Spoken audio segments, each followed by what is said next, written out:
African, pay attention to this. Pay close attention to this. France has vowed, and General Michael Lynn, both of them, they have vowed that Africa, no part of Africa, will be allowed to organize military power. According to General Mike, he said we don't deserve it and we should not attempt to do it.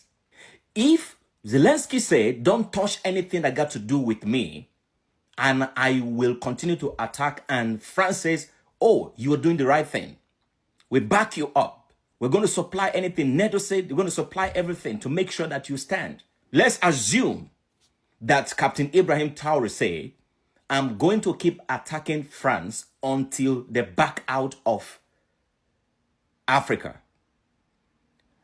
Do we have any system? Can ECOWAS stand with Captain Traoré?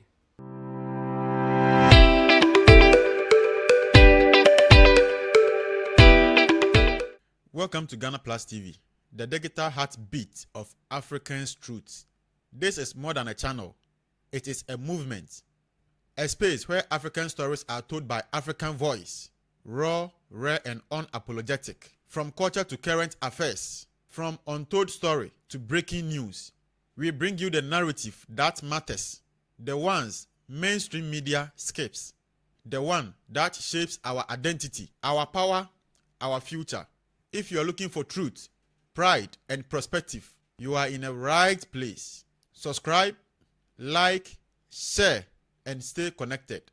Let's own our story together. A lot has happened and a lot is currently happening, and I know a lot of you guys want to know more about this Putin assassination attempt and all these drones attacks on Russia.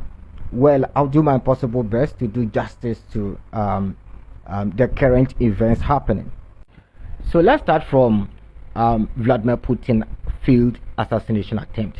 For the sake of those who don't know, so the whole story started from Vladimir Putin was flying to Kursk, and Ukrainians decided to target Vladimir Putin helicopter with drones, and unfortunate for them, they didn't succeed.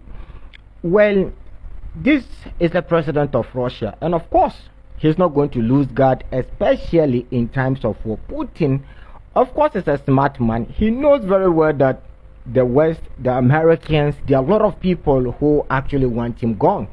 So there is no way that he's going to travel without necessary preparation.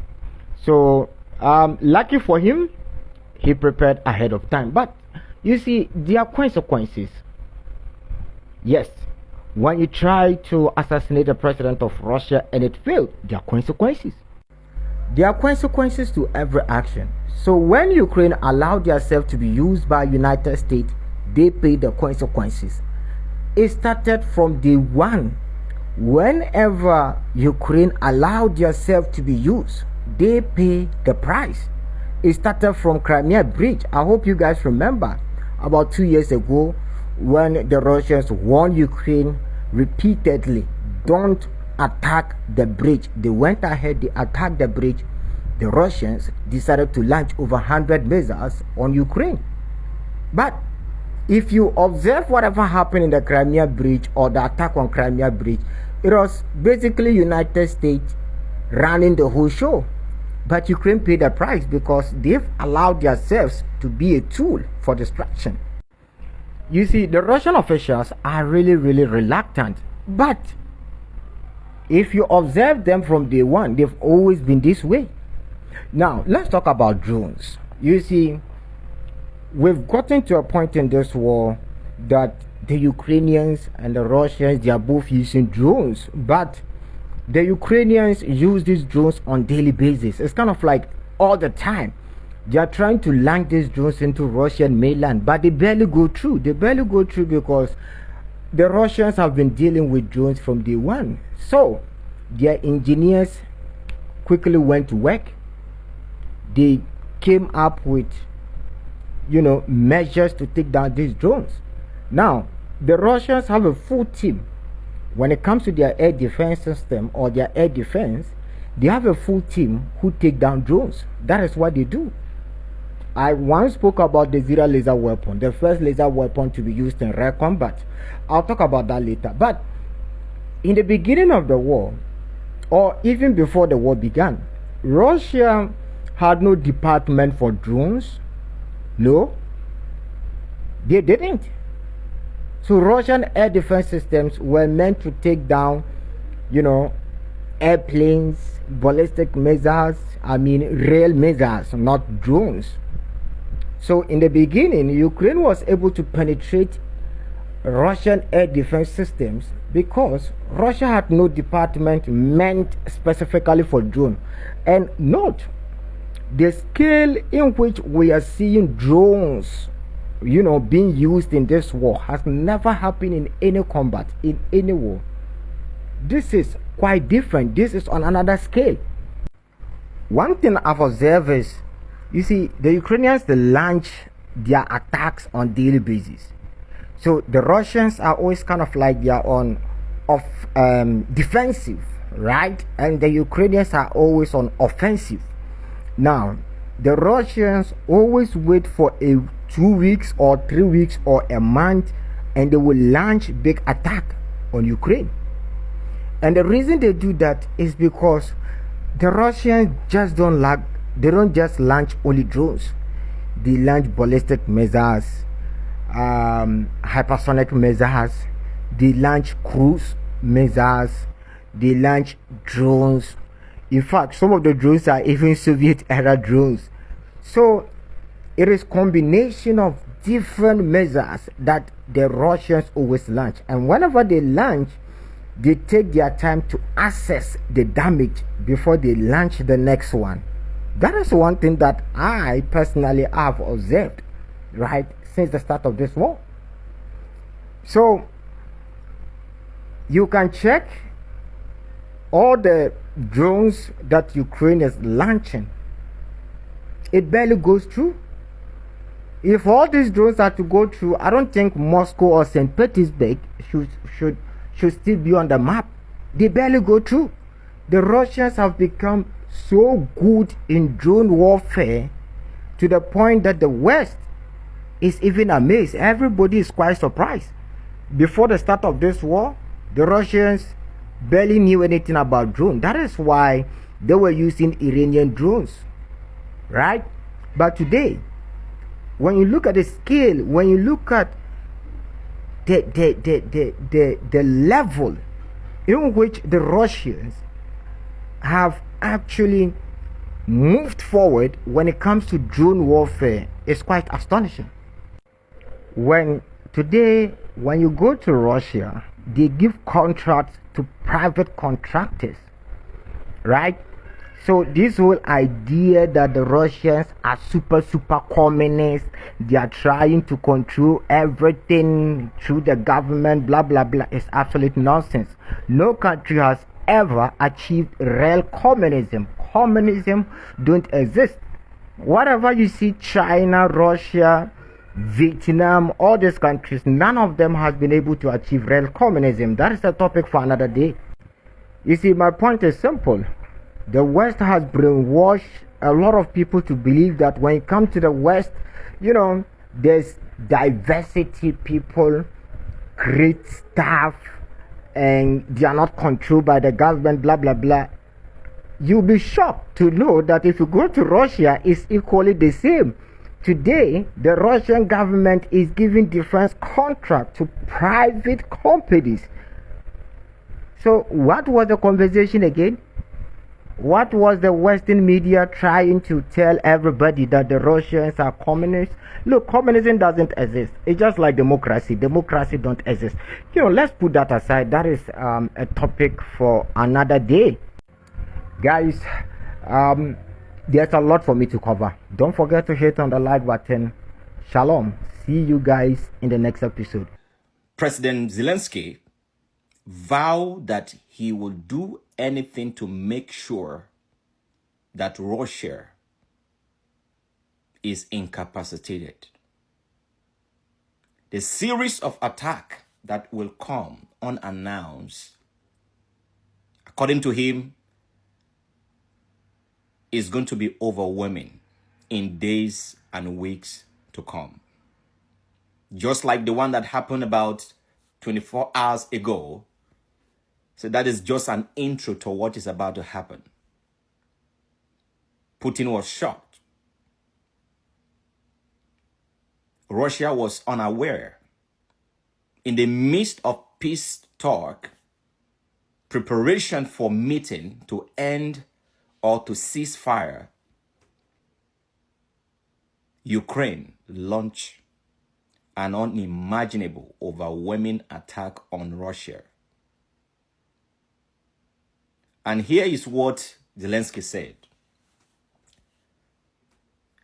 Said this is not just a war that will end of him giving up anything. That he will continue to launch all this unprepared attack on Russia until Russia back off. And to cap this all, NATO, despite the fact that everybody around the world are calling Putin to slow down, don't go nuclear, don't go this, they back him up. I'm going somewhere with this because this is not just about Russia and Ukraine. In the like manner, Africa, pay attention to this. Pay close attention to this. France has vowed, and General Michael Lean, both of them, they have vowed that Africa, no part of Africa, will be allowed to organize military power. According to General Mike, he said we don't deserve it and we should not attempt to do it. Despite the fact that US government has sent a representative to Burkina Faso to see how they can work things out together. These statements still stand out. Why am I pointing to this? If Zelensky said, don't touch anything that got to do with me, and I will continue to attack, and France says, oh, you are doing the right thing. We back you up. We're going to supply anything. NATO said, we're going to supply everything to make sure that you stand. Let's assume that Captain Ibrahim Traoré say, I'm going to keep attacking France until they back out of Africa. Do we have any system? Can ECOWAS stand with Captain Traoré? Do we have any system in Africa that can say, dependable, reliable, to say, yes, this is what we're going to do? Do we have any president, any leader in Africa that will say this is a just cause that we must fight? And that is why the West continuously say to Africans, you cannot stand by yourself. You cannot be independent.